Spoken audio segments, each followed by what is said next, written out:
Hello YouTubers, Alaska Prepper here. Well, I have a few stories to go over with you today, ladies and gentlemen, but the first one you can consider a public safety announcement. Criminals in Washington are intentionally crashing into vehicles in order to carjack them. Ladies and gentlemen, as the economy gets worse, we are going to have more and more ways that criminals try to get over on you so that they can steal from you. In this case, what they're doing is that, let's say you're at a stop sign or a stoplight. They'll come and bump the back of your vehicle. And usually what happens when you get into a minor fender bender, you pull over to the side of the road, you get out of your vehicle, and you go to check and see if there's any damage. And if there's any damage, you exchange information, i.e. insurance, license, and things like that, so that you can take care of it. But what's happening now is that criminals are using this exact same tactic, but instead of sharing insurance information with you, what they're doing is they're putting a gun to you and saying, give me your keys and your wallet as well. Criminals are intentionally wrecking vehicles in order to carjack them. The carjacking victim had reported a minor crash with a white Kia and said that upon exiting his vehicle to assess the damage, two individuals emerged from the Kia brandishing guns and demanding his car keys. Ladies and gentlemen, this is going to become more and more frequent. I read an article here not too long ago that a lot of private businesses are starting to hire private security because they no longer can rely on law enforcement where they live. Be it because law enforcement has been thinned out, or be it because law enforcement just has so many other crimes to tend to that they cannot get to them as efficiently as they did in the past. And I remember talking about this over a year ago, saying that if you want to make a good investment, I'm not a financial advisor, I have to say that because I'm on the internet, but to invest in companies that provide private security, because that's going to become big business. A lot of these businesses that you see now, like supermarkets, places that exist in malls and things like that, a lot of these businesses are going to have no choice of whether to hire private security if they want to stay in business. And here, ladies and gentlemen, to finish this one off, police are saying that these incidents where they're carjacking people have similarities where criminals are doing the same thing, but instead of taking your car, they're just robbing you of your belongings. So be careful out there, ladies and gentlemen. One other thing that I've heard that happens quite often is that when you go to your vehicle, let's say, for example, you're at a shopping mall, and when you go to your vehicle, you go to open the door. Well, some criminals will put something on the door handle that if you're not wearing any gloves, it's like a drug that can sink into your skin and make you get drowsy or even pass out, so that they can either do one of two things: either abduct you and take your car, or just leave you there and take your car and your belongings. So be careful, ladies and gentlemen. Always travel in pairs. Always travel with what I like to call, and what we call in the military, a battle buddy. That way you can both be on the lookout, especially during the days that we're living in now, where people are getting more desperate. Another thing that you can look out for is making sure that you don't keep your registration in the place that normally people keep it in. Like, for example, in your glove compartment.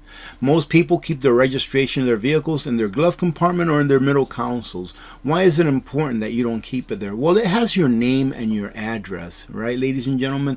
So let's say that you're at the theater and you're watching a movie, and someone comes along and they break your window and they grab your registration from your vehicle. Guess what they have? They have an address that they can go to where more than likely the occupants of that residence are inside of the theater. It's not 100%, but I'm sure that they're willing to take that chance to go and rob you of your goods back at home while you're watching Top Gun Maverick. I recommend it. Great movie. Some outstanding news, and I have to give credit to the sheriff that I badmouthed on one of my previous videos, saying, why isn't that guy arresting that lady instead of just sitting there next to her? Well, it seems that that sheriff was probably thinking of doing that, but instead he just decided to keep a cool head. Unlike myself, I probably wouldn't be a good sheriff, but here it says that the New Mexico sheriff defies governor's emergency gun ban. So he puts a Tyrant back in her place. And not only did he do that, but many other sheriffs and lawyers or DAs did as well.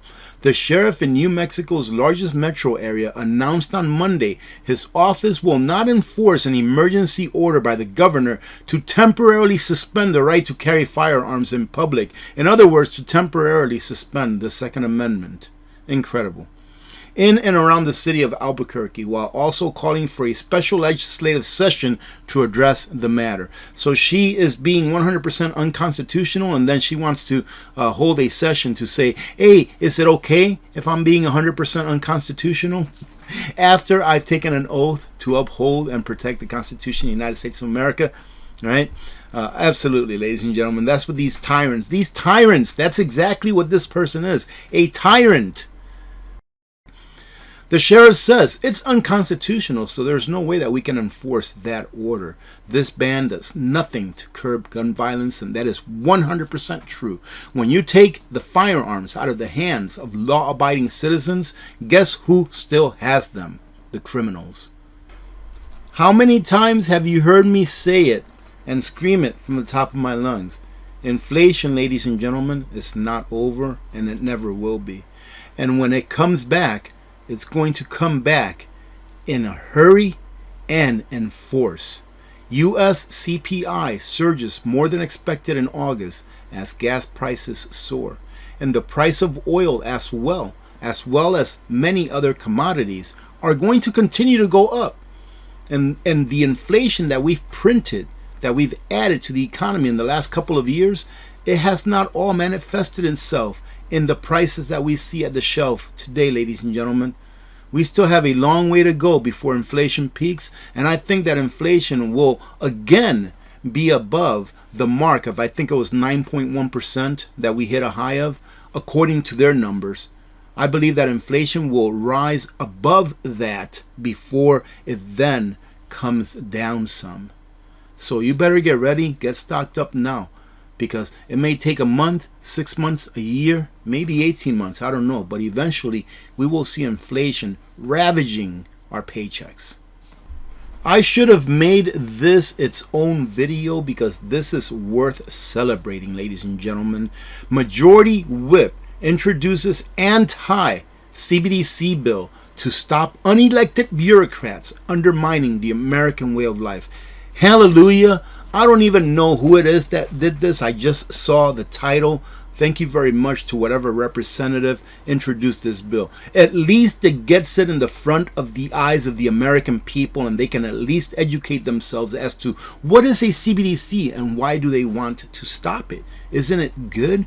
Well, some would lead you to believe that a CBDC is just the greatest thing since sliced bread, ladies and gentlemen. But what it is a freedom killer, period. The bill would limit the Fed, i.e. Federal Reserve, from issuing a CBDC. Thank you very much.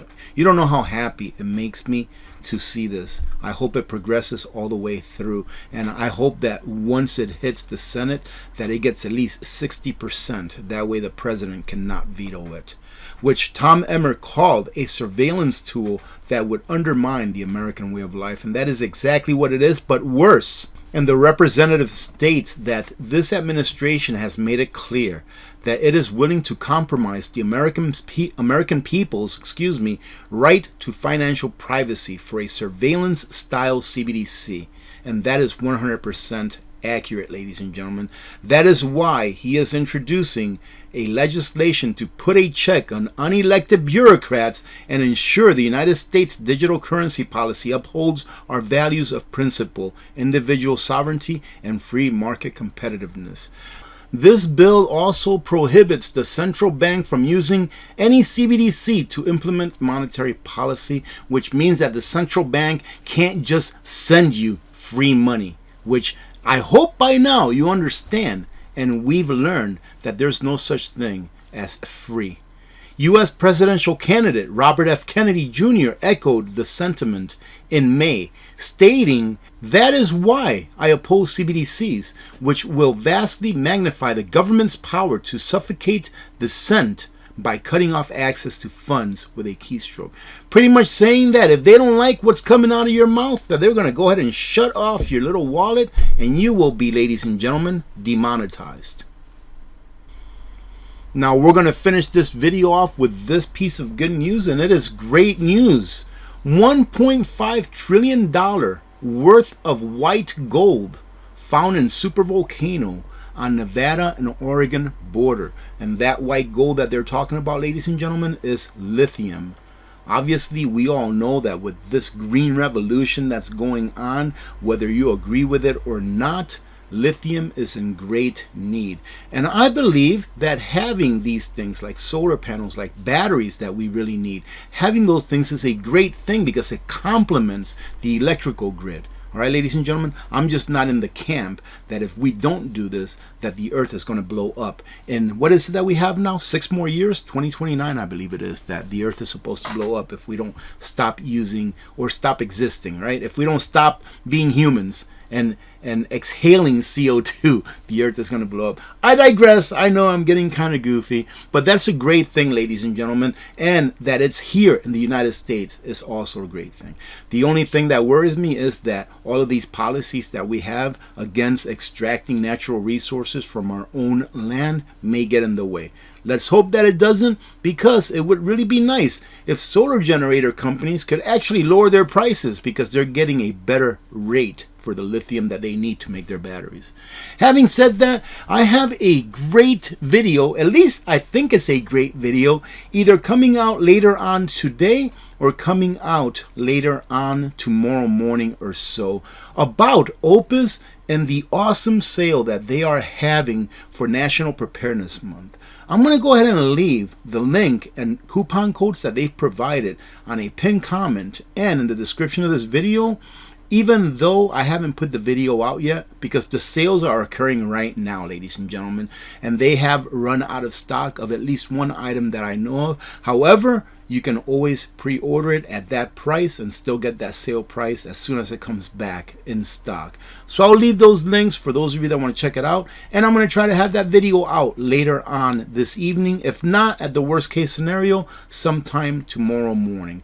I'm going to stop talking now. Have a great day. God bless every one of you. God bless America. I'm Alaska Prepper. I'm out.